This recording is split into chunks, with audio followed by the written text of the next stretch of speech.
I'm from the Pacific Northwest. I was born in Forks, Washington, back when the logging industry was still booming and Forks actually had a hospital. I was raised here.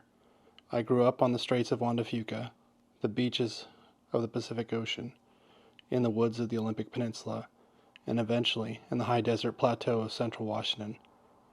I was raised around loggers, fishermen, hippies, and farmers. I served 21 years in the United States Coast Guard, mostly in the Pacific Northwest. I experienced everything Mother Nature and the human condition had to offer. During my career, I put boots on ground in 6 of the 7 continents in service to our amazing country. I've been around the world a couple of times at this point, but I always came home to the Pacific Northwest. I'm thankful for it. Through my 27 years of combined service to my country and 45 years of living, I've experienced a lot of life. I've walked a lot of miles and a lot of different types of shoes.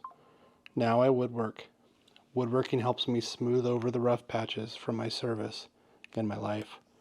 I make, I build, and I create. I give back to the community every chance I get.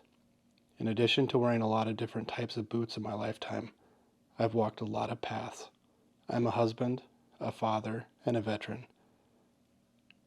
And I'm a woodworker. I was born in the Pacific Northwest, and I'll probably be buried here someday. For now, I'll continue to build my family, my community, and beautiful things. I'll do all of that while wearing my favorite pair of boots.